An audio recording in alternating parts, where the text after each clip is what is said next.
Draxler ou bien le pied gauche de Di Maria à la 18e minute pour bonifier le temps fort, les bonnes séquences du Paris Saint-Germain. La bonne idée serait de la mettre au fond sur Ter Stegen qui est avancé d'un bon petit mètre. La frappe de Di Maria, elle est enroulée, et le but, l'ouverture du score. Henri Di Maria sur coup franc à la 18e minute.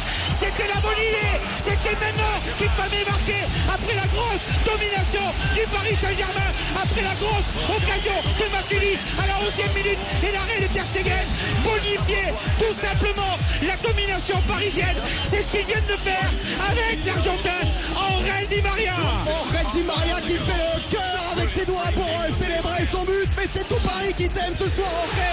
En cette soirée de Saint-Valentin, vous entendez le Parc des Princes qui est en train de féliciter l'Argentin, et dans le même temps Neymar qui est sorti sur le banc de touche, qui est en train d'être soigné, et ça a l'air de pas aller bien du tout pour le Brésilien qui est au sol là.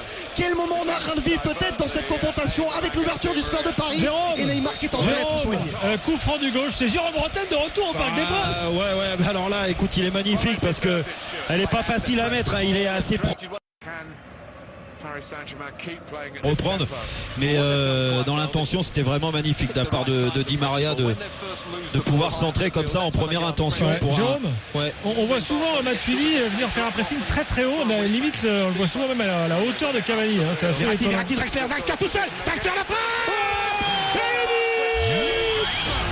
le deuxième but du Paris Saint-Germain sur une passe lumineuse de Marco Verratti pour Julian Draxler du pied droit. Il ajuste Ter Stegen.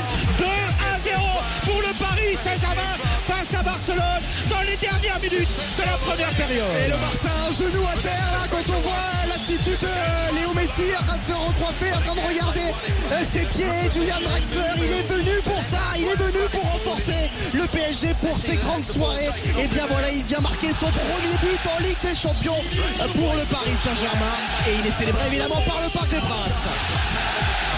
Jérôme, la passe de Verratti, évidemment, on fait tout. Hein. Magnifique, mais c'est ce que fait bien le milieu de terrain, que ce soit Matuidi, Rabiot et Verratti, et aussi Di Maria quand il vient s'incorporer dans le milieu. C'est que dès qu'ils ont le ballon, ils arrivent par des courses, avec le ballon aussi dans la conduite, à transpercer ce milieu de terrain barcelonais qui est quand même inquiétant et vieillissant. Et ils en profitent. Risque inutile avec Rabiot devant Messi, devant Suarez qui récupère le ballon. Matuidi, c'est bien fait. Derrière, Kurzawa qui récupère la balle. Kurzawa qui accélère avec le retour d'André Gomes. Il va pouvoir la mettre sur Di Maria, contre l'extérieur du pied gauche. Il va enchaîner avec la frappe. Il a vu Meunier. Il va l'enchaîner. Le troisième but du Paris Saint-Germain. L'intérieur du pied gauche. Le doublé d'André Di Maria. On le sentait bien venir avec l'appel sur le côté droit de Meunier. Il s'en est servi, il l'a utilisé, intérieur du pied gauche.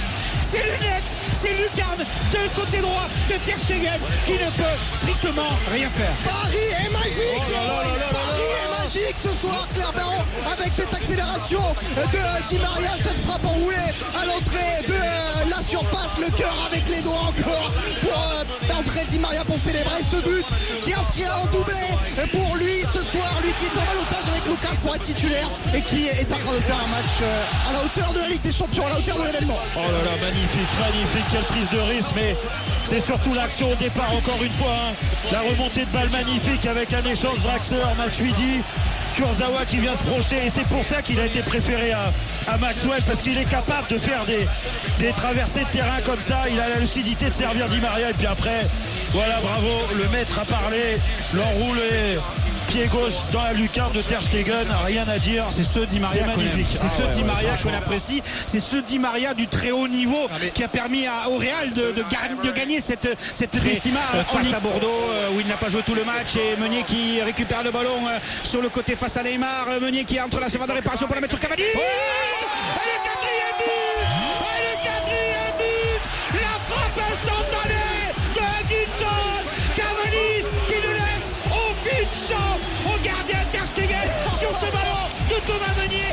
4-0 pour le Paris Saint-Germain avec Edinson Cavani comme buteur. Il a couru tout le terrain d'un côté à l'autre pour célébrer son but, pour aller retrouver sa famille, toute sa famille qui est venue du côté Vieira Jota et Edinson Cavani pour se jeter dans les bras de ses proches. Le Matador pour apporter le 4e but de ce match. Tous les joueurs parisiens qui sont venus dans les bras d'Edinson Cavani, célébrés par le parc. Écoutez, le speaker annonçait Cavani. Et c'est Jérôme Rotten qui a chanté avec le public du parc. Vous avez entendu Jérôme? Incroyable Paris Saint-Germain. Oh là là là là. Et Gilbert rigolait quand j'ai annoncé 4-0 à la mi-temps.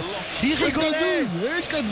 Eh oui, eh oui. Ah bon, c'est pas fini. Il fallait être complètement fêlé pour dire 4-0 à la mi-temps. Excuse-moi. Écoute, Messieurs, 4-0 encaissé par Barcelone en Coupe d'Europe. C'est tout simplement la plus lourde défaite. En 94 face au Milan AC, en 2013 face au Bayern Munich. 4-0, c'est pour l'instant la 3e gifle reçue par Barcelone en Coupe d'Europe et notamment en Ligue des Champions. Mais là, on est en Coupe des Coupes. On est en train de vivre, les gars, il reste un quart d'heure, mais on est peut-être en train de vivre une des plus belles soirées européennes de l'histoire du PSG. Sans aucun doute. C'est un peu tôt pour faire les classements. Je suis en commentaire, t'imagines? Bien sûr que c'est la plus belle. Il y a un effet Rotten peut-être. Non, mais on parlait du 4-0 à la mi-temps pour les Barcelonais, bien sûr. Mais franchement, là, on va reparler de l'effort de Meunier, mais c'est magnifique ce qu'il a réussi sur le but de Cavani. Ouais, avec le coup franc pour